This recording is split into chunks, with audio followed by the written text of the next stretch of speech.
Hello, and welcome to Liberty Bytes. I'm Vinny Marshall. Like always, Liberty Bytes is a part of the Think Liberty podcast network. You can find us now on a lot more places than you could before. If we're not there already, we should be on iHeartRadio soon. We're on Spotify. You can find a lot more of our episodes now on YouTube, and pretty much anywhere else you might go to listen to podcasts. That's going to be iTunes, Stitcher, Overcast, everything like that. So go ahead, find us, give us a subscribe, and you can get all the content as it comes out. We've got some new podcasts on the network, and we think people may like it. If you want to find us on social media, just search for us. And remember to go to our website and check out the special offer on the navigation bar, and you can get a $15 shirt, whichever one it happens to be at the time. Now, normally I don't talk about this kind of stuff, and it's not something I really like to try and harbor on too much, but something happened recently, and I just couldn't keep it to myself. Now, I know not everyone's on Twitter, and this is where most of this went down. Eric July, who is a frontman for a band called Backwards, he's an anarcho-capitalist. He works with me at Being Libertarian, and he's just a pretty much vocal libertarian, and he got pulled in on Twitter by Talib Kweli, the hip hop artist, and they were going at it for days, just back and forth. I'm not even sure why exactly Eric was roped in, but he was, and this started happening, and it just went on, and they were just going at each other. So people from the Libertarian Party got involved, and they decided to share some pictures with Talib Kweli. And they weren't the only LP members that got involved. And so did Tom Woods as well. And Tom Woods got roped into it because Eric has a good relationship with Tom Woods, and there's a picture floating around of Tom Woods standing at a rally with Confederate flags. I guess it was like not even a rally, like a speech, some sort of speaking engagement for the League of the South, I believe is what it's called. Now, this was when Tom was very young, I believe, as according to Tom, he says it was when he was in graduate school, and he's, there's episodes on his podcast where he explains this, so I won't go into that, and you can, if you want to hear the explanation, you can go listen to it from Tom himself. So there's a picture of Tom Woods, and then there's this screen cap of Eric July that was taken out of context when someone basically asked him a super specific hypothetical about if you took a Nazi and you removed all of the violent things that define them as a Nazi, could they be a libertarian? And Eric's response was, well, if you remove all the things from them that make them a Nazi, then I guess, technically. So they took out that part, and Talib Kweli got his hands on it, and he was just over and over again sharing these pictures as proof, right? Because this whole thing becomes about who's racist. And that's all that, any arguments worth having is about these days. And even after Eric explains himself over and over, it just falls on deaf ears.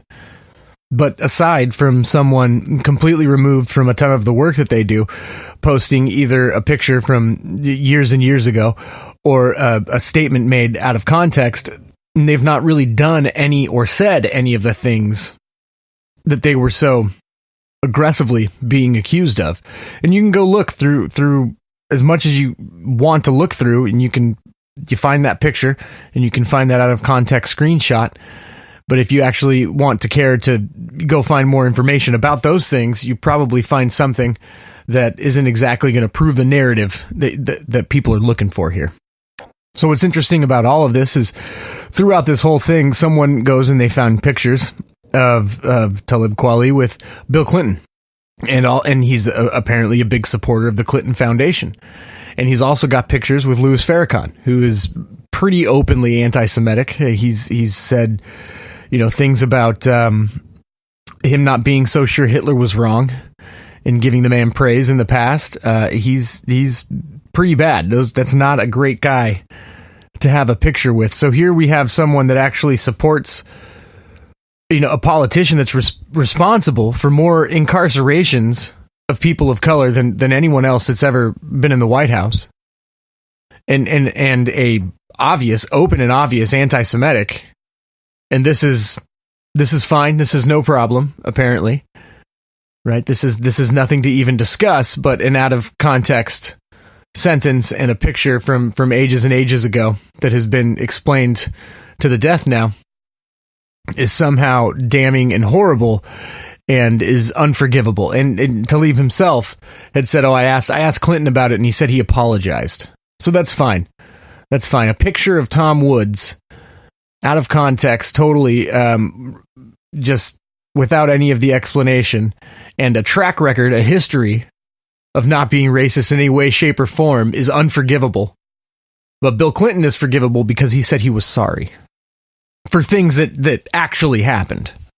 And what's even more strange about the actions of the Libertarian Party in this situation is you have Nick Sarwark, for some reason, decided to jump into the fray and tweeted out a Talib Kweli song after all this was going on, which is odd. And given everything we've just said, it's odd that, granted Eric might not be in the party, Tom Woods is, and they have had their dispute over that nonsense petition not long ago.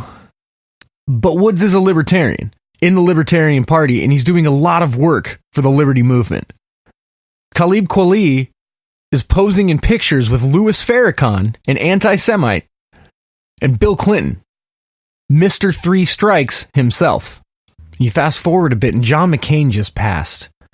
And the very same person that was quick to defend Talib Kweli in that situation is also going to go and tell people that they're being tasteless for their comments on John McCain, who's advocated just about every war and idea for a war that has crossed his or anyone else's head in Washington since he's been there.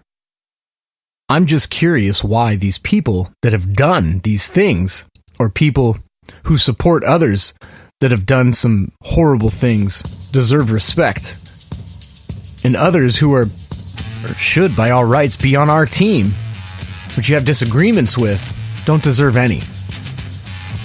It's weird.